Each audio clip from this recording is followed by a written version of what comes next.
Hej Rune, lidt om din litterære artikel. Hvis vi starter med at kigge på lidt formalia, så din titel, den er næsten rigtig. Du skal bare huske at have det hele med, det vil sige analyse og fortolkning af Koji Suzukis roman Ring. Og så skal du altså også have den her lidt kreative undertitel, som du kunne have knyttet til din analyse på en eller anden måde. Så det kunne måske have været den lokkende mystik eller et eller andet, fordi det er sådan lidt det, du snakker om her i starten. Men som du så desværre heller ikke rigtig helt får båret til dørs i din analyse. Du kunne godt have været mere i dybden med, hvorfor er det her, du siger i starten, at vi er tillokket af mystik. Hvorfor? Og hvorfor er det et tema i den her roman? Det kommer du ikke rigtig ind på.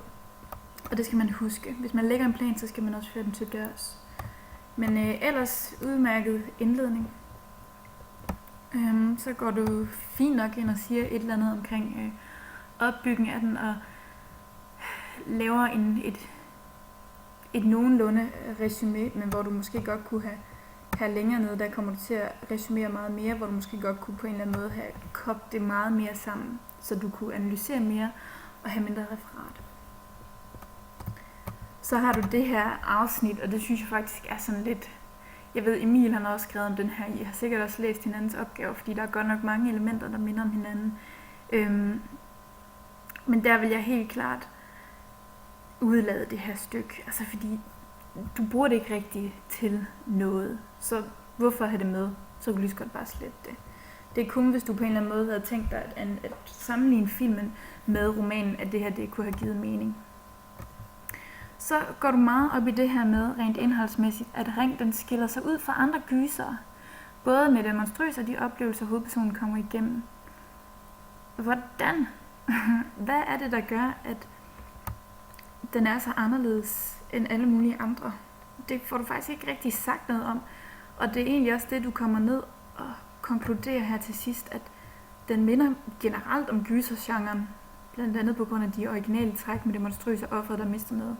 Men en gyser helt for sig selv, som skiller sig ud fra andre, jamen hvad? Hvis man siger sådan nogle her ting, så bliver man simpelthen nødt til at forklare, hvad det præcis er. Og det får du sådan set ikke rigtig gjort.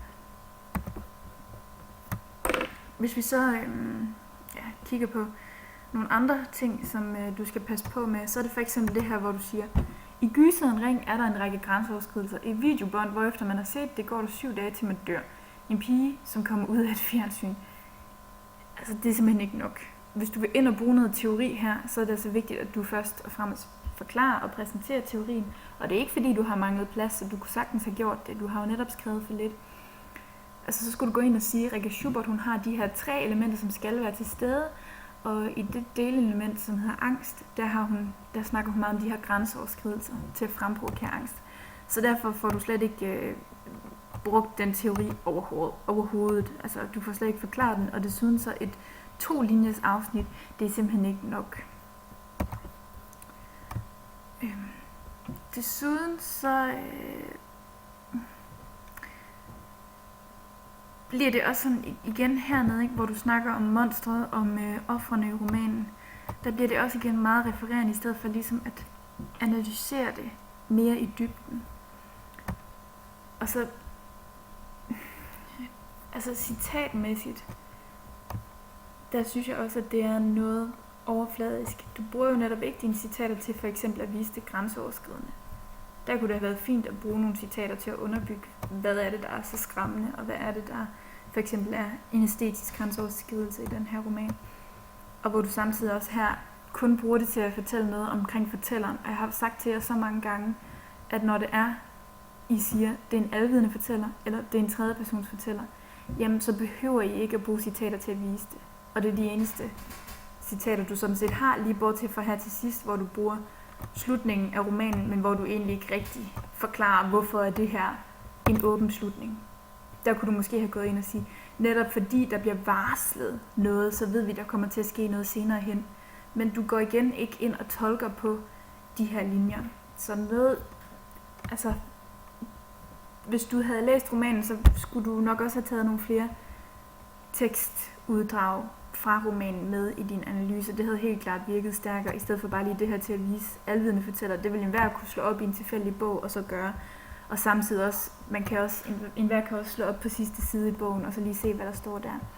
Så du skulle også have vist lidt mere, at du har forstået romanen, og du har været inde i romanen, i stedet for bare at gengive den som referatmæssigt. Hvis vi så kigger på det sproglige, Rune, så er der en del stavefejl, og sådan nogle lidt kludrede sætninger. Men hvis vi nu starter med at kigge på dine kommafejl. Jeg har ikke rettet som startkomma, men du skal stadigvæk sætte nogle kommaer mellem to helsætninger. For eksempel her, de døde alle på samme tid, komma, og det sætter Akasawa eller Asakawa af hans ven Ryuji sig for at undersøge og opklare. Sådan. Så der skal der være komma. Og hvis vi kigger på den her.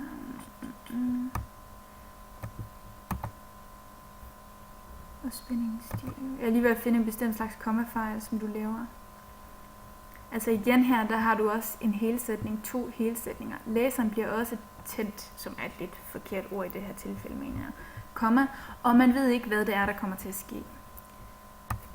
Så der skal der altså være komma mellem to selvstændige sætninger.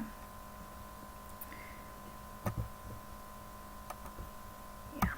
Og det er det samme her, ikke? Altså, der er konstant regnvejr, og de steder, hovedpersonerne kommer hen, er der en dyster stemning. Og det er igen to selvstændige helsætninger, hvor den første siger, at der er konstant regnvejr, og den anden den siger, at de steder, hovedpersonerne kommer hen, er der en dyster stemning. Så der skal der også være komma imellem de to selvstændige helsætninger. Det skal man altid gøre, uanset om man sætter startkomma eller ej.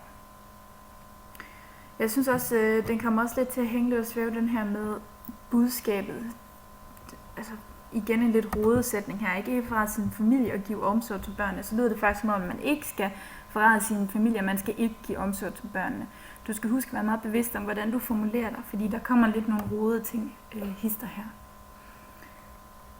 Så skal du huske, at den her konklusion, du laver her til sidst, den skal man normalt, så skal I lave mere åben, eller en mere fortolkende konklusion. Og så bruger du også det her, det minder mig generelt om gysergenren. Forsøg at lade være med at inkludere dig selv i en litterær artikel. Men i hvert fald, det er især din analyse, som halter en del, og så mangler der virkelig citater til at underbygge påstanden.